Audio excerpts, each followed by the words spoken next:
Hey guys, मैं दीप चैटर्जी। स्वागत कीजिए मुझे आपके इस यूट्यूब चैनल चैटर्जीज एडू में। तो आज की इस वीडियो में हम लोग बात करेंगे application of calculus section C part third का, जो कि क्लास 12 आईएससी मैथ्स के लिए है।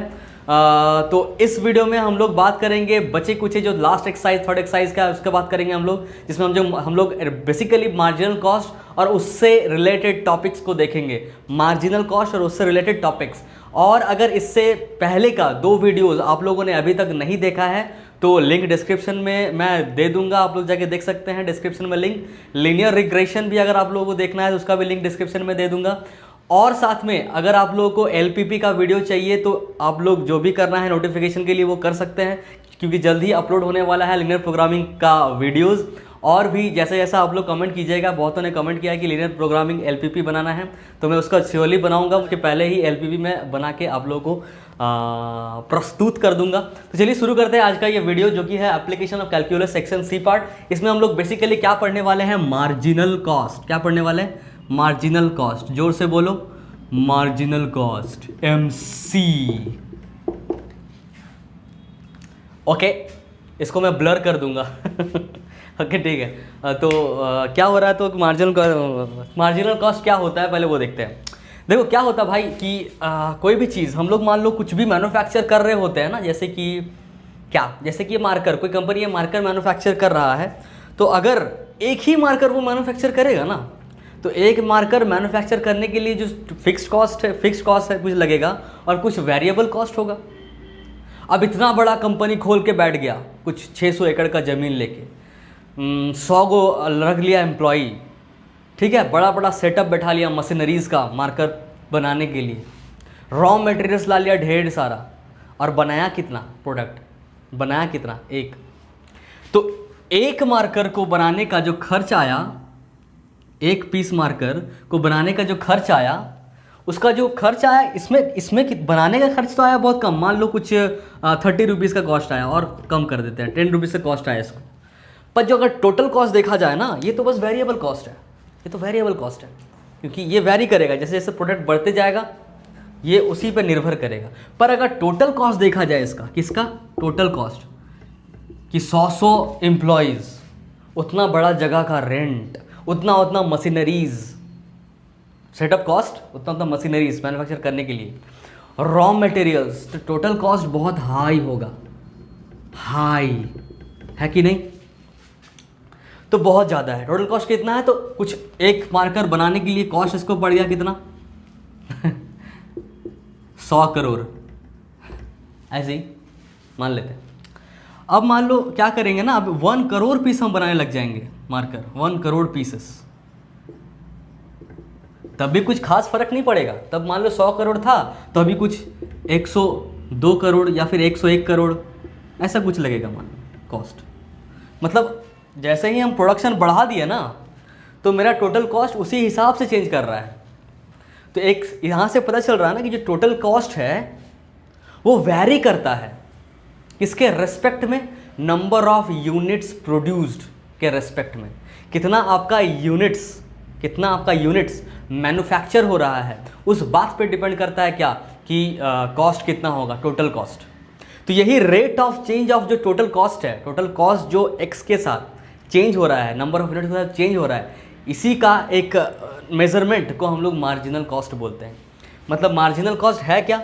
ये कुछ नहीं, ये टोटल कॉस्ट ही है, टोटल कॉस्ट ही है। बट वो जो टोटल कॉस्ट है वो कितना रैपिडली चेंज कर रहा है विथ रेस्पेक्ट टू क्या?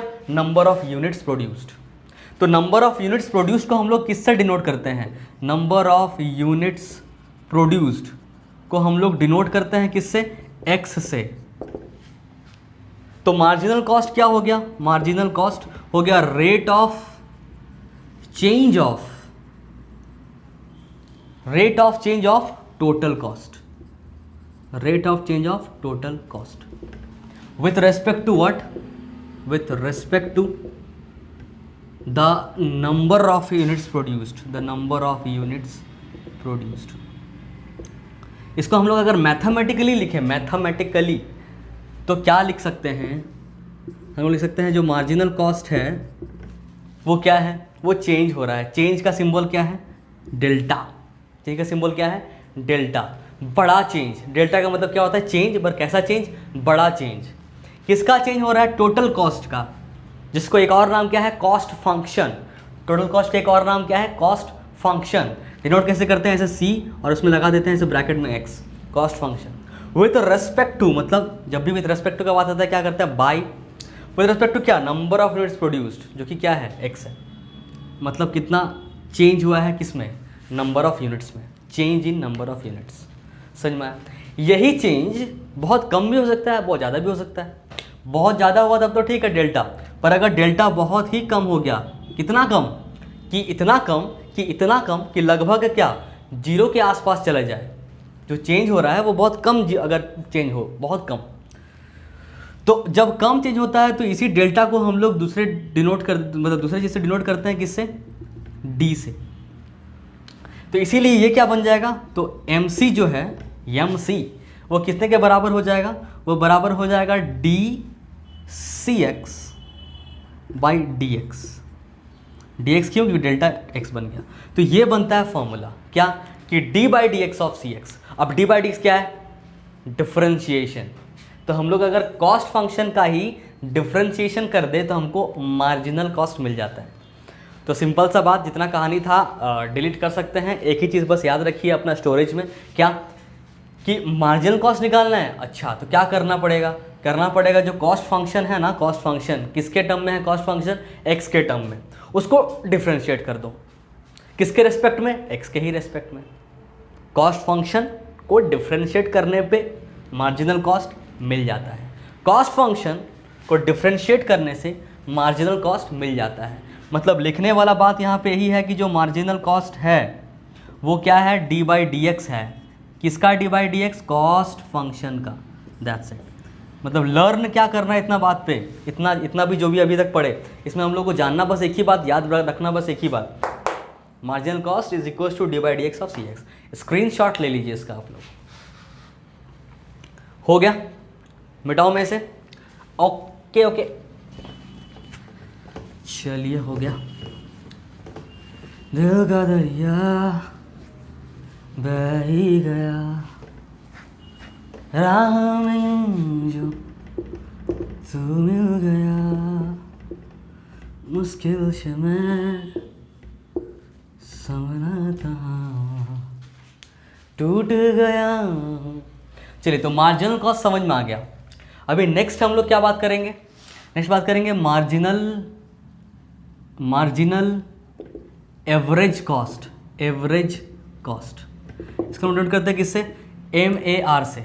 मार्जिनल एवरेज कॉस्ट MAC से, sorry MAC, MAC, marginal average cost. ये क्या होता है? तो ये भी कुछ होता नहीं है, ये खाली डी बाई डी एक्स हो जाता है। किसका? डी बाई डी एक्स हो जाता है एवरेज कॉस्ट का। Average cost AC। तो कॉस्ट फंक्शन, अगर मार्जिनल कॉस्ट निकालने बोले, एक बात बताएं क्या, किसी भी चीज़ का मार्जिनल पूछा ना, मार्जिनल कॉस्ट, तो कॉस्ट, मार्जिनल कॉस्ट, तो इस कॉस्ट का डिफरेंशिएशन कर दीजिए एक्स के रेस्पेक्ट में। हर चीज़ एक्स के रेस्पेक्ट में डिफरेंशिएशन कर दीजिए। जब भी मैं बोलूँ इसका मतलब एक्स के रेस्पेक्ट में ही करना है, ठीक? तो मार्जिनल कॉस्ट निकालना है तो इस कॉस्ट का डिफरेंशिएशन करना है। मार्जिनल के बाद क्या है? Average cost. एवरेज कॉस्ट, तो इस एवरेज कॉस्ट का डिफरेंशिएशन करना है। मार्जिनल रेवेन्यू निकालना है। मार्जिनल रेवेन्यू, तो इस रेवेन्यू का डिफरेंशिएशन कर दीजिए। सबका फॉर्मूला याद हो गया, दैट्स इट, खत्म। तो मार्जिनल कॉस्ट वो हो गया, और मार्जिनल एवरेज कॉस्ट कितने के बराबर? तो D by D x of average cost. M के बाद जो बचा उसका डिफरेंशिएशन। अच्छा, थोड़ा सा कर लेते हैं इसको। एवरेज कॉस्ट का फॉर्मूला क्या होता है हम लोगों के पास पता है। एवरेज कॉस्ट का फॉर्मूला क्या होता है, याद है क्या? पिछला एक्सरसाइज एवरेज कॉस्ट हम लोग निकाला था, पिछला एक्सरसाइज फर्स्ट वीडियो। तो एवरेज कॉस्ट होता है cost function divided by number of units. Average कैसे निकालते हैं? Number of observation, sorry sum of observation divided by total number of observation. Sum of observation मतलब यही है कॉस्ट फंक्शन, और number of divide by number of observation. X यहाँ पे क्या है? एक्स में बार बार लिखने का ज़रूरत तो है नहीं। एक्स है क्या? आप लोगों को पता हो जाना चाहिए अब तक कि number of units produced. Number of units produced. तो एवरेज कॉस्ट इतना है। अभी इसका MAC निकालते हैं, मार्जिनल एवरेज कॉस्ट। क्या करेंगे? तो D by D x of c x by x. इस सी एक्स बाई एक्स का क्या कर देंगे, डिफ्रेंशिएशन। जब एक फंक्शन ऊपर रहे एक फंक्शन नीचे रहे तो उसका डिफ्रेंशिएशन करते हैं यू बाई वी से। क्या आपको पता है डिफ्रेंशिएशन? नहीं पता है, चलिए सीख लेते हैं। थोड़ा सा डिफ्रेंशिएशन सीखते हैं, थोड़ा सा डिफ्रेंशिएशन सीखते हैं। क्विकली करूंगा मैं, ज़्यादा टाइम नहीं लूँगा आप लोगों का। तो मान लीजिए यहाँ पे x का पावर n है और उसका d बाई डी एक्स है। x कोई वेरिएबल, n कोई कांस्टेंट टर्म। अगर उसका d बाई डी एक्स करना है तो ये जो पावर है ये उतर जाता है, फिर मल्टीप्लाई हो जाता है, फिर x मतलब x रह जाता है यहाँ पे, और इस पावर में एक कम हो जाता है, nx n minus one. For example D by D x of x का पावर 5 है मान लीजिए, तो क्या करेगा, 5 को उतारेगा, इंटू x लिखेगा और 5 को एक कम कर देगा, 4 कर देगा। आंसर क्या आ जाएगा, 5x का पावर 4। मतलब x का पावर 5 इसका डिफ्रेंशिएशन करे तो कितना आए, 5x का पावर 4 आए। समझ में आए क्या आए, समझ में आए कि नहीं आए? तो चलिए आगे बढ़ते हैं। अगर मैं कहूँ कि d बाई डी एक्स है और यहाँ पे 2x का पावर 5 है, 2 पहले लग गया, तो अगर वेरिएबल के साथ कांस्टेंट कोफिशिएंट चिपका हुआ हो तो उसको निकाल देते हैं हम लोग पहले बाहर, क्योंकि वो पार्टिसिपेट नहीं होता है डिफरेंशिएशन में, तो निकल जाएगा बाहर। तो ये 2 तो निकल जाएगा बाहर बेचारा, बचेगा कौन, तो d by D x of x का पावर 5। तो 2 इंटू इसका तो अभी थोड़ा देर पहले ही देखे क्या था, 5x का पावर 4, तो कितना आ जाएगा आंसर, 10x का पावर 4। समझ में आया क्या? मतलब ये एक फॉर्म आप लोगों को याद रखना पड़ेगा। साथ में इसको तो याद रखना नहीं पड़ेगा, ये तो प्रैक्टिस के लिए था, एग्जाम्पल्स था। नेक्स्ट क्या याद रखना पड़ेगा कि अगर nx n माइनस वन है, सॉरी nx n है, या फिर n नहीं कुछ और है, मान लीजिए ax है, तो क्या हो जाएगा a बाहर और फिर इसका डिफ्रेंशिएशन मतलब nx n माइनस वन, ये चीज़। ठीक, ये 2 चीज़ आप लोग पहले लिख लीजिए, इतना चीज़ पहले लिखिए, ये सब लिखिए। मैं मिटाऊंगा उस चीज़ को, डिफ्रेंशिएशन वाले पार्ट को। हो गया हो गया हो गया हो गया हो गया हो गया, मिटाऊँ मैं मिटाऊँ, ओके। अभी ये दोनों तो हो गया, अभी ये क्या करना है, देखिए अगर u इंटू वी रहे, u इंटू वी, यू क्या है, एक फंक्शन, और v क्या है, एक दूसरा फंक्शन। जब ऐसा 2 अलग अलग फंक्शन रहे, अच्छा फंक्शन कितने तरह का होता है तो ये आप लोग पढ़े होंगे, इंटीग्रेशन में नहीं भी पढ़ेंगे तो कोई बात नहीं, याद रखिए। आइलेट, आई का मतलब होता है inverse trigonometric function, inverse trigo function. L का मतलब होता है लॉगरिदमिक फंक्शन। ए का मतलब होता है algebraic function, algebraic function. T का मतलब होता है ट्रिगोनोमेट्रिक फंक्शन। ई का मतलब होता है एक्सपोनेंशियल फंक्शन। अब यहाँ पे जैसे एक रहा अलजेब्रिक फंक्शन और दूसरा भी रहा अलजेब्रिक फंक्शन, तो उसको हम लोग अलग अलग यू भी नहीं बोलेंगे, उसको मल्टीप्लाई कर देंगे और एक ही बार डिफ्रेंशिएशन कर देंगे। पर यहाँ पे मान लीजिए लॉग वाला है कुछ, यहाँ पे है कुछ ट्रिगोनोमेट्री वाला, तो इसको यू इंटू वी बोलते हैं। ऐसा 2 अलग अलग फंक्शन आपको दिखे तो हम लोग क्या करते हैं, इसका जब डिफ्रेंशिएशन करते हैं किसी भी रेस्पेक्ट में, यहाँ पे कुछ भी हो सकता है नीचे, उससे मतलब नहीं है, उसी हिसाब से काम चलेगा। तो एक बार u को हम लोग कांस्टेंट रख देंगे और इसको इसको कर देंगे डिफ्रेंशिएशन, u को रखेंगे कांस्टेंट, v का करेंगे डिफ्रेंशिएशन, फिर प्लस लगा देंगे, फिर v को रखेंगे कांस्टेंट और u का कर देंगे डिफ्रेंशिएशन du। एग्जाम्पल देखेंगे, एग्जाम्पल देखते हैं क्या दिक्कत है। जैसे कि ये है एक्स स्क्वायर और साथ में है साइन एक्स। ये पहला वाला एक्स स्क्वायर जो दिख रहा है वो है अलजेब्रिक फंक्शन, साइन एक्स क्या है, ट्रिगोनोमेट्रिक फंक्शन। इसका करना है d, पर d इसके रेस्पेक्ट में दे दिया, किसके रेस्पेक्ट में, dx के रेस्पेक्ट में। तो d by D x of x square sine x, इसको कैसे करेंगे डिफ्रेंशिएशन, तो एक है u, ये है v, इसको मान लेते हैं u, इसको मान लेते हैं क्या, v। ठीक है, तो u हम लोग रख देंगे जैसा है वैसा, एक्स स्क्वायर को रख दिया, और v का कर देंगे डिफ्रेंशिएशन। साइन एक्स का डिफ्रेंशिएशन होता है कॉस एक्स। अगर आप लोगों को फॉर्मूला का एक अलग से डेडिकेटेड वीडियो चाहिए डिफ्रेंशिएशन वगैरह का, तो मैं अलग से ही बना दूंगा, इसमें तो बहुत ज़्यादा मतलब हम लोग डिटेल्स में जाना पड़ेगा। साइन एक्स का डिफ्रेंशिएशन क्या होता है, कॉस एक्स। ठीक है, प्लस v को रख देंगे, मतलब साइन एक्स जैसा है वैसा लिख देंगे, और इस u का कर देंगे x का पावर 2 का, तो क्या होता है x का पावर 2 का डिफ्रेंशिएशन, वही इसको रखते हैं पहले, फिर इसको लिख देते हैं, फिर इसका पावर 1 कम कर देते हैं, मतलब 2 का क्या हो जाएगा 1, मतलब 2x हो जाएगा, मतलब यहाँ पे आ जाएगा 2x। ये आ जाएगा डिफ्रेंशिएशन किसका, इतने का। समझ में आ रहा है, u इंटू वी ऐसे करते हैं। सेम टू सेम एक और होता है u into v. So example को मैं मिटा रहा हूँ, आप लोग को लिखना है मतलब है, तो स्क्रीनशॉट जल्दी से लीजिए, 1 2 3 गो। तो अभी एक होता है u बाई वी, u एक फंक्शन ऊपर और डिवाइड में दूसरा फंक्शन है v।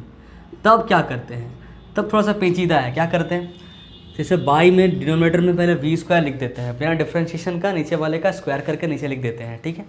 उसके बाद v से शुरू v पे ख़त्म, v से शुरू होगा v पे ख़त्म होगा, बीच में माइनस होगा, तो v को पहले रख देंगे जैसा है और इस u का डिफ्रेंशिएट कर देंगे, फिर माइनस u को जैसा है रख देंगे, v का डिफ्रेंशिएट कर देंगे। इसमें यह नहीं करना है कि किसी को भी आगे किसी को भी पीछे, v से ही शुरू करना है और v पे ख़त्म करना है, ठीक है। v को रखेंगे u का डिफ्रेंशिएट, माइनस u को रखेंगे v का डिफ्रेंशिएट। तो इसमें वही केस है, यहाँ पे एक ऊपर फंक्शन है एक नीचे फंक्शन है, ठीक। तो ऊपर फंक्शन है, जब नीचे फंक्शन है तो क्या करेंगे, इस u बाई वी का मेथड लगाएंगे, तो डायरेक्ट एग्जाम्पल इसी को बना लेते हैं। यहाँ पे हम लोग इसको c लिखते हैं, बस x नहीं लिखते हैं, c लिखते हैं बस। कॉस्ट फंक्शन क्या है, c और बाई x, इसका हम लोग डिफ्रेंशिएट करते हैं। इतना आप लोग को नोट डाउन करना है तो कर सकते हैं जल्दी से। हो गया हो गया हो गया हो गया, ओके ओके। मिटा रहा हूँ मैं इसको, आइलेट को, और इसका हम लोग डिफ्रेंशिएट करते हैं। M A C equal to u by v है, तो क्या करते हैं, सबसे पहले बाई में वी स्क्वायर लिख देते हैं, तो लिख देते हैं बाई में वी स्क्वायर। फिर v को जैसा है वैसा ऊपर रखते हैं, तो x को, सॉरी यहाँ v स्क्वायर नहीं होगा, यहाँ पे v कौन है, x है, तो x को रख देते हैं यहाँ पे, x स्क्वायर हो जाएगा। फिर v को जैसा है वैसा वहाँ पे लिख देते हैं, तो x को यहाँ जैसा है वैसा लिख देंगे। फिर u का डिफ्रेंशिएशन करते हैं, मतलब c का डिफ्रेंशिएशन करेंगे, कितना आएगा, डी अपॉन डी एक्स। यहाँ पे x का टर्म में दे दिया ना, तो डी सिर्फ लिखेंगे नहीं, डी भी लिखना पड़ेगा साथ में, तो डी अपॉन डी एक्स। फिर माइनस है तो माइनस लिख देंगे। फिर u को कांस्टेंट रखना है, मतलब c को हम लोग कांस्टेंट रख दिए, और v का डिफ्रेंशिएशन करना है, मतलब इस x का खाली डिफ्रेंशिएशन करना है। x का डिफ्रेंशिएशन क्या होगा, d बाई डी एक्स। यहाँ पर पावर क्या है, 1 है, तो आ जाएगा पहले 1, x रह जाएगा और एक कम हो जाएगा, मतलब 0, मतलब 1 और x का समथिंग का पावर 0, एनीथिंग का पावर 0 क्या होता है 1, तो आंसर क्या आएगा 1। या फिर ऐसे भी देख सकते हैं कि d by D x of x, तो ये dx कट जाएगा, बचेगा 1, कैसे भी बोल सकते हैं। तो x का डिफ्रेंशिएशन क्या होता है, 1 होता है, तो यहाँ पे ये कुछ भी नहीं होगा, मतलब यहाँ पे इंटू 1 हो जाएगा, या फिर उसको लिख नहीं भी सकते हैं क्योंकि c इंटू 1 c हो जाएगा। तो ये आ गया हम लोग का MAC। इसको हम लोग ऐसे तोड़ेंगे, कितना आएगा, ये डिवाइडेड बाई ये हो जाएगा, माइनस ये डिवाइडेड बाई ये हो जाएगा। जब ये डिवाइड बाई ये होगा तो क्या होगा, DC by D x, 1 by x DC by D x, ये चीज़ हो जाएगा।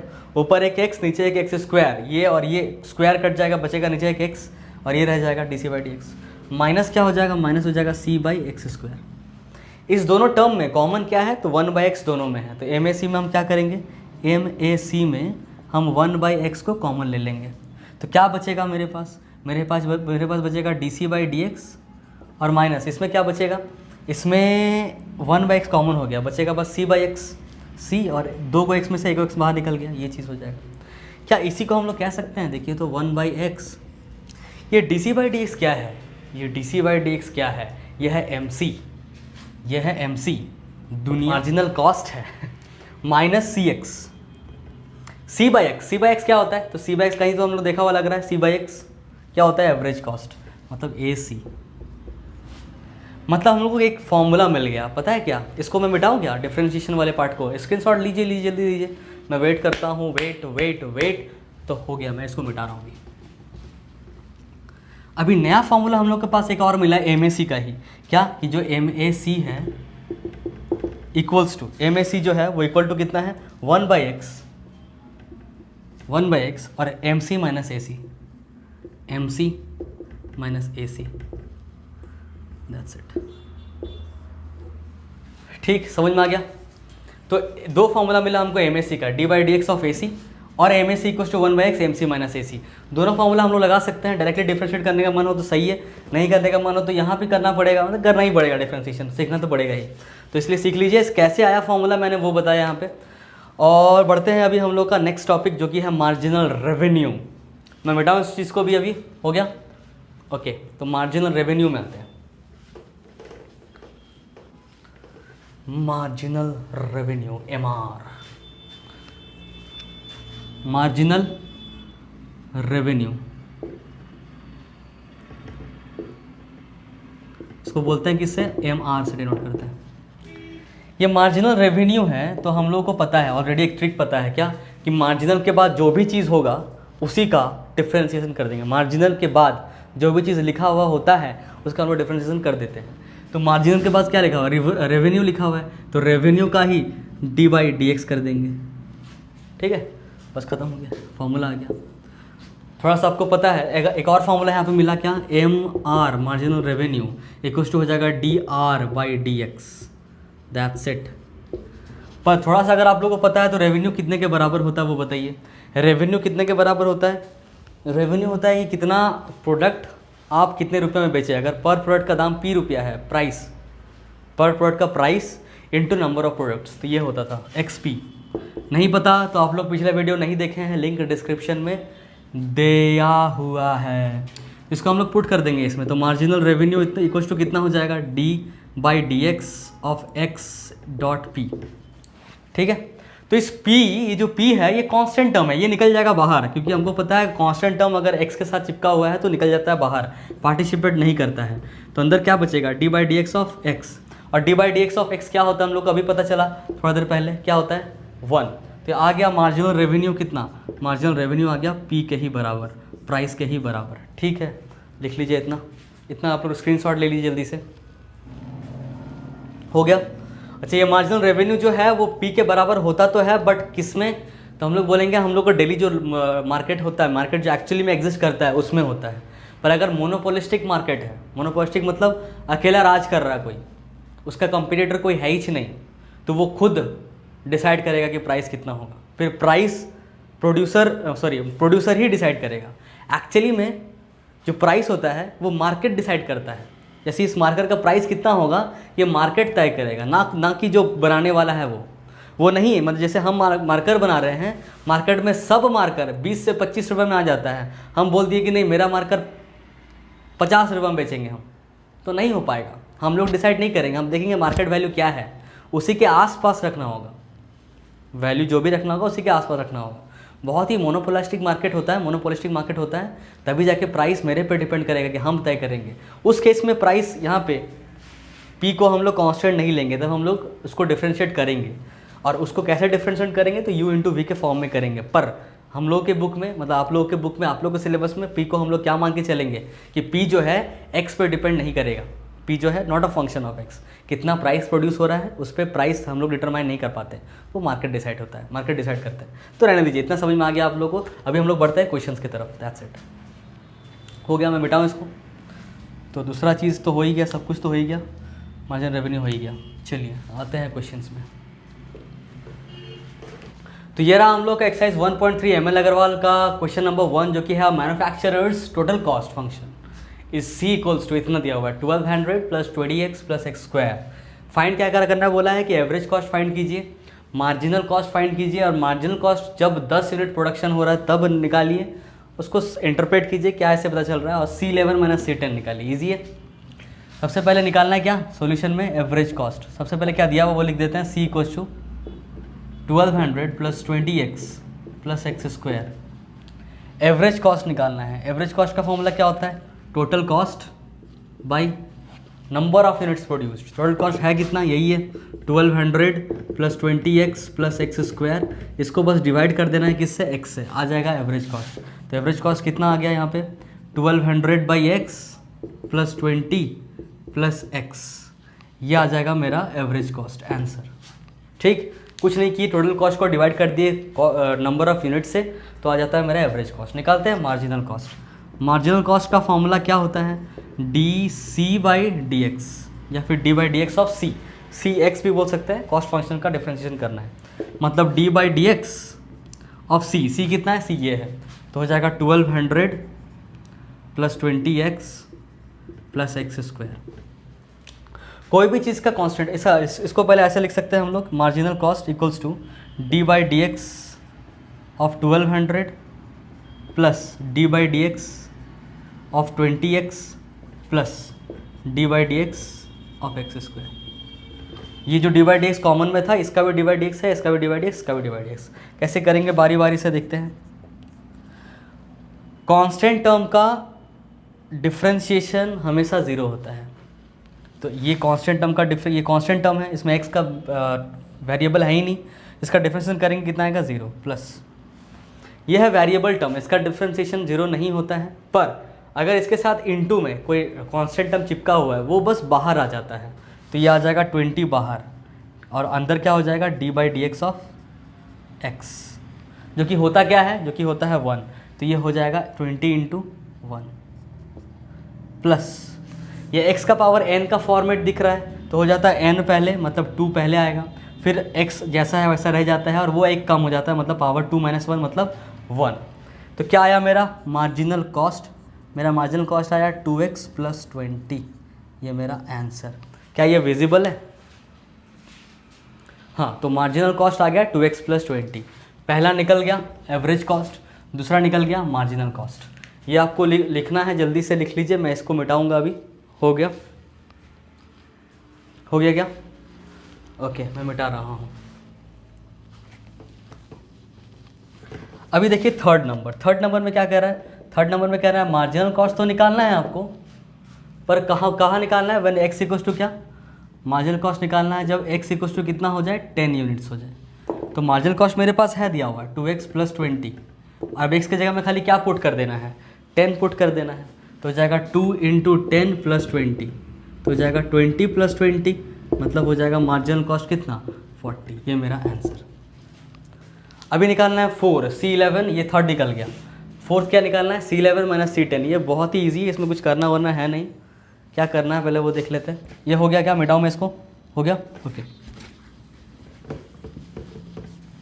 नंबर फोर में कर रहा है C11, पहले C11 निकाल लेते हैं। कैसे निकालेंगे, जहाँ जहाँ x है, C में जहाँ जहाँ x है वहाँ 11 पुट करना है। अरे काफ़ी मेहनत वाला काम है।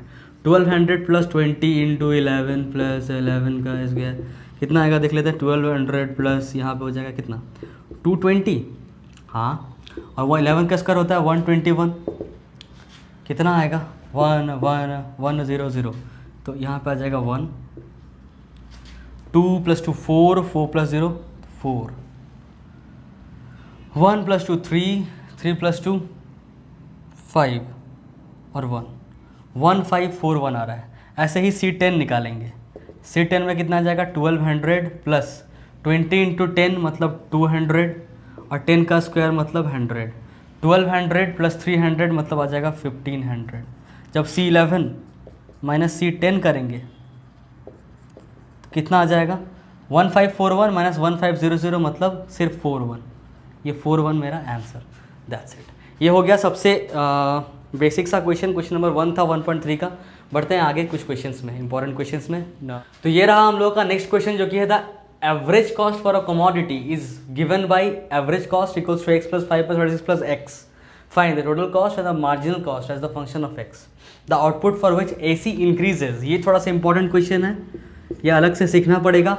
किसके लिए आप लोग को इंक्रीजिंग डिक्रीजिंग फंक्शन आना चाहिए, जो कि आप लोग पढ़े होंगे एप्लीकेशन ऑफ डेरिवेटिव में। अगर नहीं पढ़े होंगे तो भी कोई दिक्कत नहीं है, मैं इजीली इसको बता दूंगा छोटा तरीका से।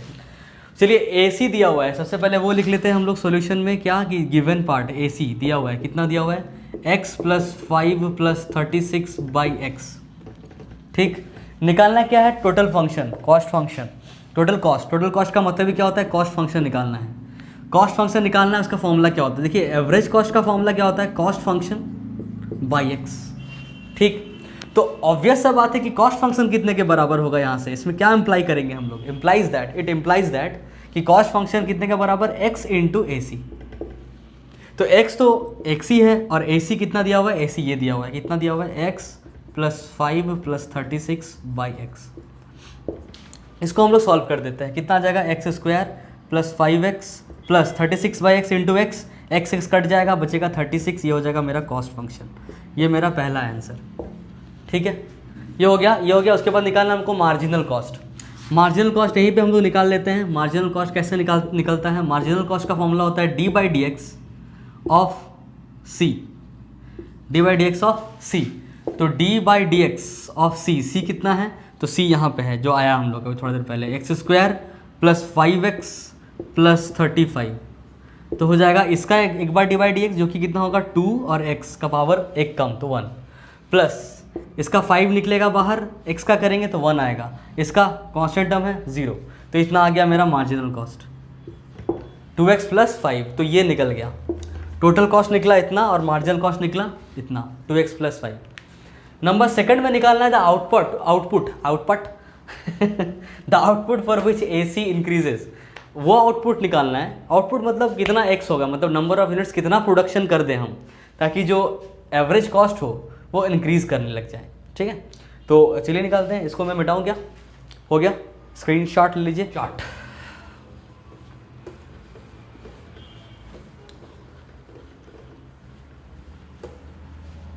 अभी निकालते हैं हम लोग सेकंड वाला। सेकंड वाला निकालने के लिए क्या चाहिए हमको? AC इंक्रीजेस चाहिए। AC को इंक्रीज कराने के लिए हम लोग जिसका भी इंक्रीज या डिक्रीज बोलेगा उसका पहले हम लोग क्या निकाल देंगे?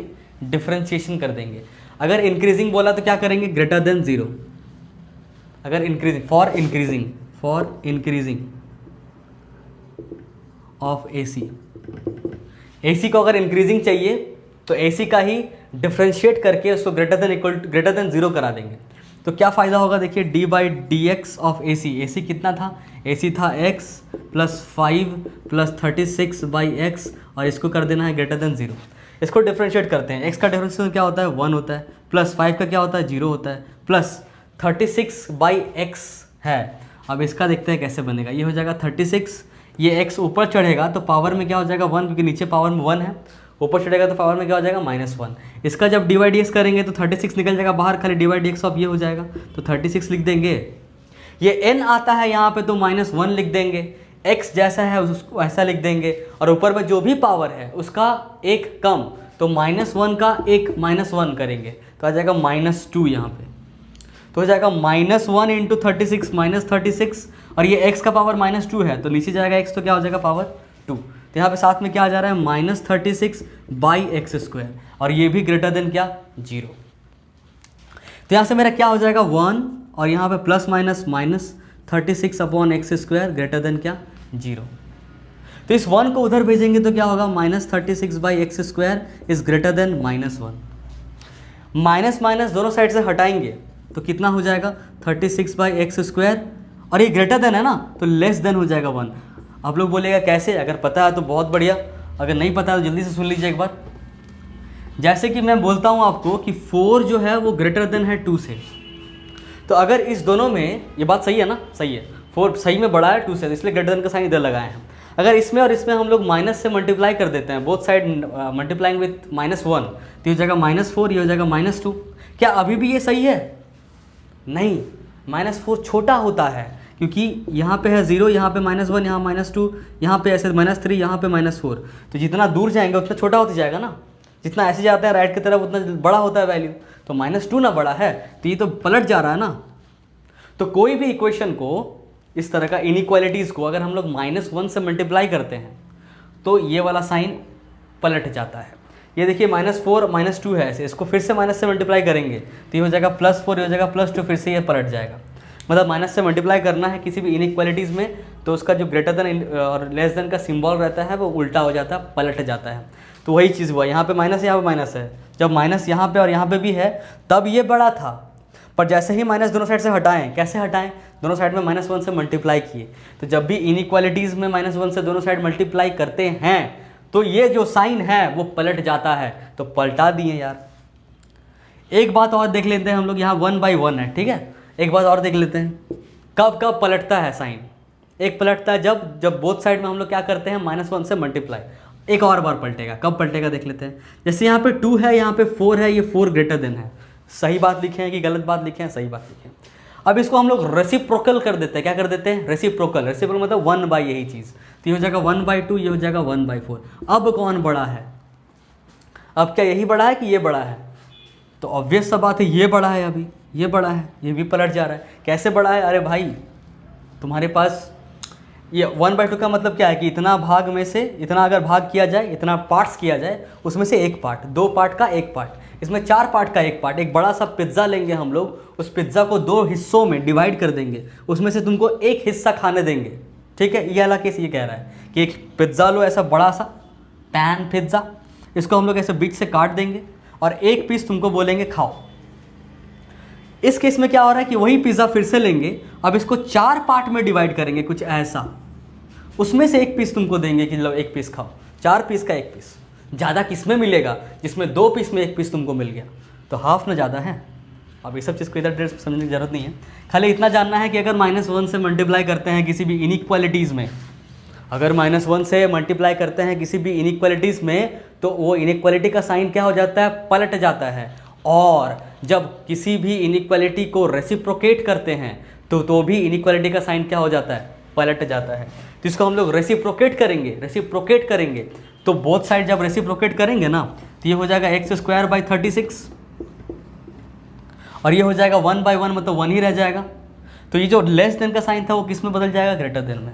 तो हो जाएगा x² फिर ग्रेटर देन 36, कि जो x² ग्रेटर देन 36 है, इसका मतलब क्या है? इसको मतलब समझते हैं अभी हम लोग।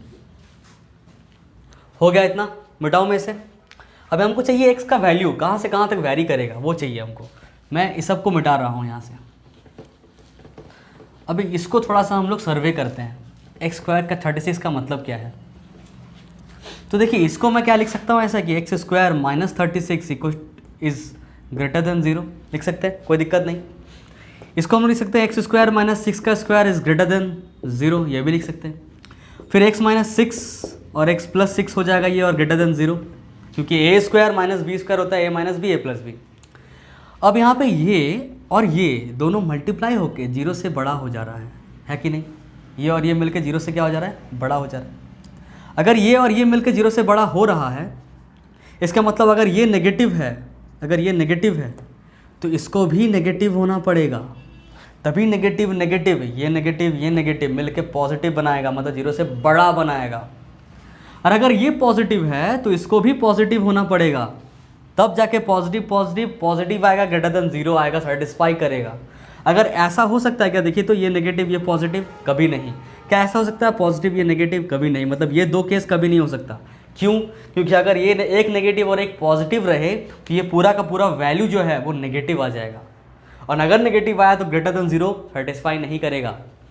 तो क्या क्या हो सकता है इसमें? हो सकता है ये कि if x - 6 is less than 0, तो देन एंड x + 6 भी तब क्या होना चाहिए? Less than 0। तो यहाँ पे हो जाएगा x इज लेस देन 6 और यहाँ हो जाएगा x इज लेस देन -6। मतलब ये अगर नेगेटिव तो ये भी नेगेटिव। अगर ये कम होगा 0 से तो इसको भी कम होना पड़ेगा 0 से। मतलब x अगर 6 से कम तो x - 6 से भी कम होना चाहिए। अगर दोनों में एंड लगा हुआ है तो दोनों का हम लोग क्या ले लेंगे? कॉमन वाला वैल्यू। मतलब यहाँ पे है -6 कुछ, यहाँ पे है 0, यहाँ पे कुछ +6। अगर x लेस देन 6 है, मतलब कुछ यहाँ पे ऐसे लेस देन 6, तो ये -6 से भी कम होगा। मतलब ये वाला दोनों का कॉमन वैल्यू क्या आ रहा है? -6 से कम। मतलब इस दोनों का निचोड़ क्या आ रहा है? निचोड़ आ रहा है x क्या होना चाहिए? लेस देन -6 होना चाहिए। ठीक, ये हो गया पहला कंडीशन, केस 1। केस 2 क्या हो सकता है? केस 2 इसको मैं मिटा रहा हूँ यहाँ पे, इसका कोई काम नहीं है अब। केस 2 अगर ये पॉजिटिव है, मतलब x - 6 अगर ग्रेटर देन 0 है, तो x + 6 भी ग्रेटर देन 0 होगा। x + 6 भी ग्रेटर देन 0 होगा। तो अगर x - 6 ग्रेटर देन 0 है तो x ग्रेटर देन क्या हो जाएगा? 6 हो जाएगा। और अगर x + 6 ग्रेटर देन 0 है तो x ग्रेटर देन क्या हो जाएगा? -6। इसमें भी देख लेते हैं क्या हो रहा है। यहाँ -6, यहाँ 0, यहाँ +6। 6 से बड़ा -6 से भी बड़ा, तो -6 से भी बड़ा। कहाँ कॉमन पार्ट आ रहा है? वही होगा मेरा सॉल्यूशन। तो x ग्रेटर देन -6 ये आ रहा है, सॉरी x ग्रेटर देन +6 ये आ रहा मेरा सॉल्यूशन। तो इसको और इसको मिला के क्या आया कि जो x है वो लेस देन -6 होना चाहिए, और x जो है वो ग्रेटर देन +6 होना चाहिए। पर लेस देन -6 में तो ये तो पॉसिबल नहीं है, लेस देन -6, x क्या है, नंबर ऑफ यूनिट्स प्रोड्यूस्ड, -6 से कम, 0 से ही कम नहीं कर सकते तो -6 से कम कैसे करेंगे, तो ये तो not possible in case of क्या, ऐसे पॉसिबल है बट यहाँ पे x कुछ और है, क्या है, नंबर ऑफ यूनिट्स, जो कि नेगेटिव में नहीं हो सकता, नॉट पॉसिबल। इसका मतलब ये जो AC है वो इंक्रीजेज कब करेगा, इंक्रीज जब हम लोग का नंबर ऑफ प्रोडक्शन क्या होगा, मोर देन 6 होगा। AC will increase, therefore AC increases if number of products is greater than 6। थोड़ा सा पेचीदा था, मैंने क्या किया, मैंने कुछ नहीं किया यार, मैंने जो भी AC था ना इसको पहले डिफ्रेंशिएट कर दिया, डिफ्रेंशिएट करने पे x के टर्म में एक तुम्हारा इक्वेशन आया, उसको मैंने ग्रेटर देन 0 कर दिया, ग्रेटर देन 0 करने पे मेरे पास ये आया x² ग्रेटर देन 36, ये आया ये चीज़, इसको मैंने ऐसा लिख दिया, उसके बाद ऐसा लिख दिया, उसके बाद ऐसा लिख दिया। अब मेन खेला यहाँ से स्टार्ट हुआ, यहाँ तक तो आपको समझ में आ गया होगा। अब यहाँ से खेला ये स्टार्ट हुआ कि ये इंटू ये मिल के 0 से बड़ा, मतलब ये और ये मिल के पॉजिटिव नंबर, तो ये अगर पॉजिटिव है तो इसको भी पॉजिटिव होना पड़ेगा तभी पॉजिटिव आएगा। ये अगर नेगेटिव है, हो सकता है नेगेटिव है, पर इसको भी फिर क्या होना पड़ेगा, नेगेटिव, तब नेगेटिव मिलके पॉजिटिव बनाएगा। पर एक नेगेटिव एक पॉजिटिव हो नहीं सकता, मेरे पास 2 ही केस आया, क्या क्या, ये नेगेटिव तो ये भी नेगेटिव, तो दूसरा केस ये पॉजिटिव तो ये भी पॉजिटिव, तो दोनों केस से हम लोग का अलग अलग आंसर आया, उसको हम लोग निचोड़ के कुछ ऐसा लेके आए कि x ग्रेटर देन 6, ये मेरा फाइनल निचोड़ था। फिर से ये अगर नेगेटिव तो माइनस लेस देन 0 कर दिए, तो ये भी नेगेटिव लेस देन 0 कर दिए, इससे मेरा ये और ये आया। अब ये और ये मिल के हम लोग को दोनों चिल्ला के एक ही बात कहना चाह रहा है कि ये -6 से कम होगा या 6 से भी कम होगा, मतलब कुल मिला के क्या बात है कि -6 से कम होना चाहिए, क्योंकि अगर ये वाला 0 ले ले, ये तो 6 से कम है पर -6 से कम नहीं है, पर दोनों बात होना चाहिए, बीच में एंड लगा हुआ है, इसलिए -6 से कम, ये वाला वैल्यू हम लोग ले लिए। जब ऐसा कुछ आए ग्रेटर देन 0 में क्या हुआ, x ग्रेटर देन +6 आया, पर ये चीज़ पॉसिबल नहीं है क्योंकि x नंबर ऑफ यूनिट्स है जो कि नेगेटिव में नहीं हो सकता, और ये x ग्रेटर देन, इसका मतलब क्या होना चाहिए, 6, मतलब 6 से ज़्यादा प्रोडक्ट बनेगा तो जो एवरेज कॉस्ट है वो इंक्रीज़ करेगा। That's it. इसको आप लोग स्क्रीनशॉट ले लीजिए और इसको एक बार और देखिएगा, थोड़ा स्लो करके या फिर नॉर्मल स्पीड में ही समझ में आ जाएगा, अगर नहीं आया तो चलिए इसको भी स्क्रीनशॉट ले लीजिए। तो ये हम लोग का नेक्स्ट क्वेश्चन नंबर 19 है एक्सरसाइज 1.3 का, और ये भी ISC 2005 में आया हुआ है क्वेश्चन है, प्रीवियस ईयर PYQ है। यहाँ पे गिवन दिया हुआ है कॉस्ट फंक्शन जो कि है 1/3 x³ + x² - 8x + 5, जहाँ पे x क्या है, number of units produced. Find क्या करने बोला है कि मार्जिनल कॉस्ट फाइंड कीजिए, एवरेज कॉस्ट फाइंड कीजिए और एवरेज कॉस्ट का स्लोप निकालिए। अच्छा, स्लोप का मतलब क्या होता है, स्लोप का मतलब होता है dy/dx या फिर d/dx, तो किसी भी चीज़ का डिफ्रेंसिएशन ही स्लोप होता है। मान लीजिए बोला है कि y का स्लोप निकालिए, मतलब y का क्या निकाल देंगे, d/dx निकाल देंगे। मान लीजिए z का बोला है स्लोप निकालने, तो क्या करेंगे, dz/dx कर देंगे। सिंपल, जिसका भी स्लोप निकालने बोले उसका हम लोग डिफ्रेंशिएट कर देंगे। क्यों करेंगे, अगर ये जानना है तो टेंजेंट नॉर्मल अगर मैं कभी वीडियो बनाऊँ या डिफ्रेंशिएशन का वीडियो बनाऊँ तब समझ में आएगा स्लोप और आपका ये डिफ्रेंशिएशन में क्या रिलेशन है। स्लोप निकालने बोलता है तो रिलेशन क्यों निकालते हैं। स्लोप मतलब होता है ढलान, कितना ढलान है कोई भी कर्व में, ठीक है। तो उस पर अभी नहीं जाते हैं हम लोग, अभी कुछ और कर रहे हैं तो उसके हिसाब से हम लोग काम करते हैं। Cx दिया हुआ है उसको मैंने यहाँ पे लिख लेता हूँ एक बार, 1/3 x³ + x² - 8x + 5, यह है हम लोग का Cx। फाइंड क्या करने बोला है, MC नंबर 1। MC क्या होता है, फॉर्मूला d/dx ऑफ C। तो इस C को डिफ्रेंशिएट कर देंगे किसके रेस्पेक्ट में, x के रेस्पेक्ट में, मतलब d/dx ऑफ क्या कर देंगे, 1/3 x³ + x² - 8x + 5। यहाँ पे देखिए 1/3 x³ है तो 1/3 तो कांस्टेंट टर्म है, चिपका हुआ है, निकल जाएगा बाहर। x³ का करेंगे तो क्या होगा, 3 निकलेगा ऐसे, फिर x का पावर 1 घट जाएगा, 2 हो जाएगा, प्लस यहाँ पे क्या होगा, यहाँ पे हो जाएगा 2 बाहर, मतलब 2 आ जाएगा ऐसे, x का पावर 1 घट जाएगा मतलब 1 हो जाएगा, -8 बाहर और x का डिफ्रेंशिएशन dx/dx 1 हो जाएगा तो रहने देंगे। यह है कांस्टेंट टर्म मतलब 0, मतलब ये आ गया मेरा MC। MC कितना आ गया, 3 कैंसिल हो जाएगा, MC आ जाएगा मेरे पास x² + 2x - 8, ये मेरा आंसर MC, ठीक है। तो पहला वाला निकल गया।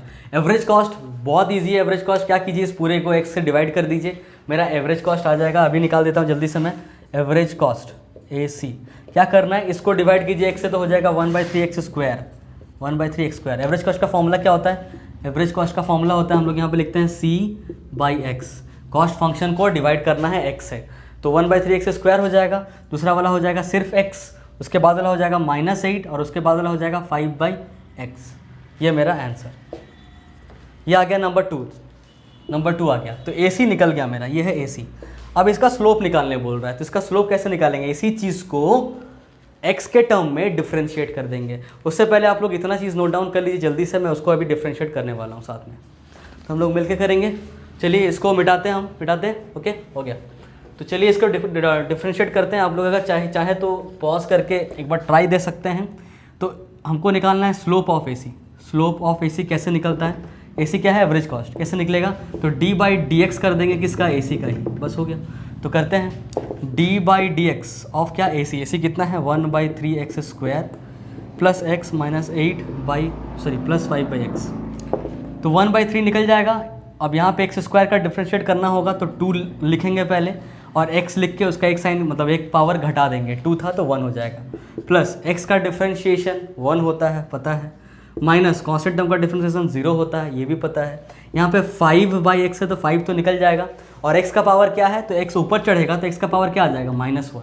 तो यहाँ से -1 आ जाएगा, x का पावर -1 हो जाएगा। तो -1 x का पावर -2 मतलब -1 x का स्क्वायर बाई में आ जाएगा, मतलब हो जाएगा 5 तो बाहर और साथ में -1/x²। 1/x का डिफ्रेंशिएशन क्या होता है? -1/x²। 1/x का डिफ्रेंशिएशन क्या होता है? -1/x²। यहाँ पे मेरा कितना आ जाएगा? 2/3x प्लस 1 और ये प्लस माइनस -5/x²। ये आ गया मेरा स्लोप ऑफ ए सी। ये मेरा तीसरा आंसर। That's it. तो ये हो गया मेरा 19th सॉल्यूशन। तो यही एक्सरसाइज का इतना ही था हम लोग के पास। एक्सरसाइज का PYQs और कुछ एक क्वेश्चन हम लोग बेसिक देखे। इसके अलावा आप लोग एग्जांपल्स देखिए और एक्सरसाइज भी बनाइए। डाउट आता है तो क्वेश्चन नंबर नीचे कमेंट सेक्शन में मेंशन कर दीजिए, मैं उसका अलग से वीडियो बनाऊंगा। और अगर स्पेशल कुछ डाउट आता है अलग बुक से अगर आप लोग बना रहे हैं तो क्वेश्चन को पूरा टाइप कीजिए कमेंट बॉक्स में, मैं उसका भी एक डेडिकेटेड वीडियो अलग से सिर्फ क्वेश्चन का वीडियो मैं बनाता हूँ। क्लास 10th का भी मैंने बनाया हुआ है, तो 11th 12th का भी मैं बनाऊँगा आगे जाके। और इसके बाद नेक्स्ट वीडियो हम लोग का LPP का होगा, लीनियर प्रोग्रामिंग का, तो नोटिफिकेशन आप तक पहुँच जाए ऐसा कुछ कीजिए। तो चलिए चलते हैं इसी के साथ। Thank you, bye.